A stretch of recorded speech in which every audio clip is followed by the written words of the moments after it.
Hey guys, just a really quick update. I just want to show you I do have the braces installed. So things are looking good there. But that's not the main reason for this video, so let me tell you what it is. Our good friend Don over at Restore Road Radios, if you remember, agreed to restore the speaker in this set for Larry and his family. And he's done that, and I'm going to put a video in that Don made of the speaker. So take a listen, give it a watch, and subscribe to Don's channel. He's really, really good. He knows exactly what he's doing. He's really, really sharp when it comes to this stuff. So a special thank you to Don. Enjoy the video, guys. I'll see you next weekend. Hey Ron, a quick update here on the loudspeaker that you sent me that belongs to Larry. I was able to work the spider out. It was glued down well. Used some lacquer thinner, an acid brush, and I just went in and soaked the edges real well. And then tried to run a sharp razor underneath the edge. And I was able to get it out without much damage at all. It's kind of surprising. Anyway, we'll come back and look at the voice coil here in just a moment. I may be able to actually salvage this, and up next I'm going to go ahead and remove the old cardboard gasket around the frame and clean up this area, and then we'll come back and look at the voice coil in detail and talk about our next steps here. I've always found it better to just try to cut these things off. I've used alcohol or lacquer thinner, and it just dissolves the old cardboard. So there we have the old gasket off, and I'll go back in here and clean up the glue around the frame itself here. I'm going to place a little lacquer thinner here on a Scotch-Brite pad and a paper towel, and just go around the edge here. And you got a closer look here. It's cleaning up nicely. So as you can see in the video here, we got one lead exposed and the other is broken just on the back side of the spider. So I may be able to salvage the existing voice coil. One thing that's kind of odd, the voice coil is broken off here flush with the spider.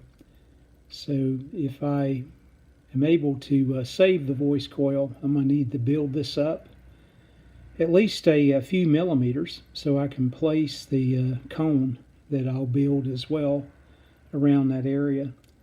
Let me flip this over and we'll look on the back side.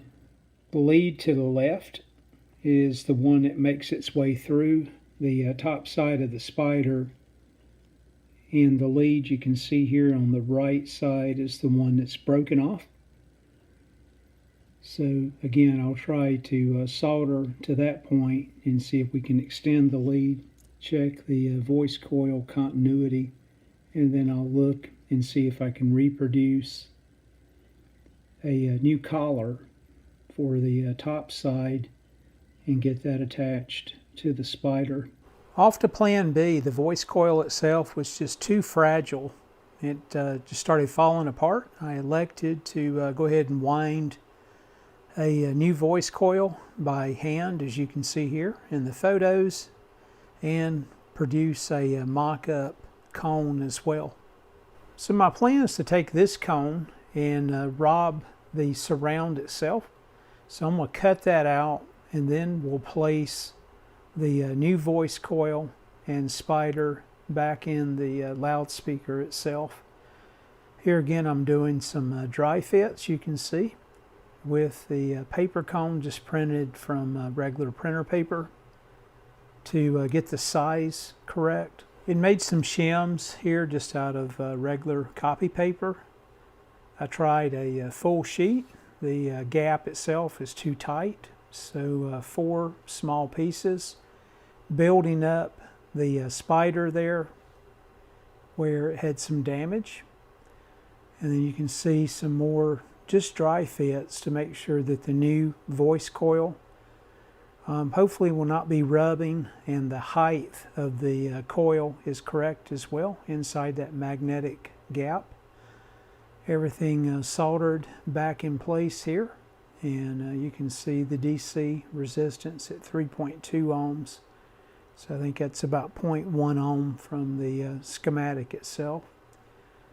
Getting my adhesive out here and placing the spider down and attaching the new voice coil to the spider as well. Building the new cone, again, a few tweaks were made. Adhesive placed on the back side of the surround itself and the lip of the cone, and then sealed here, as you can see. A double check of the DC resistance, and then sealing around the surround itself where everything meets the frame. The old cardboard gasket was not a good fit, so I just created a new one. You'll see the holes are not in place. Ron, I'll leave that up to you based on the mounting, plus you'll need a little bit of a standoff. You'll notice that the surround on this particular cone's a little tall, past the height of the gasket, so you'll need to place a standoff there not to compress the surround itself.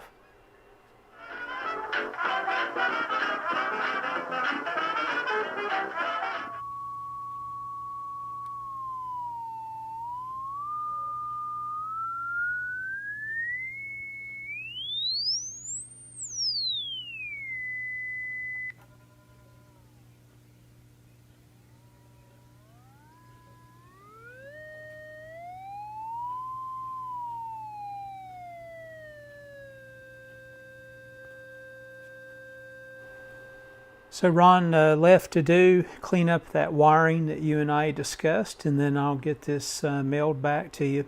Hopefully it'll work out once it's in the radio. You never really know. But hey, it was fun doing. Appreciate the opportunity that you gave me, and Larry, I hope we're successful.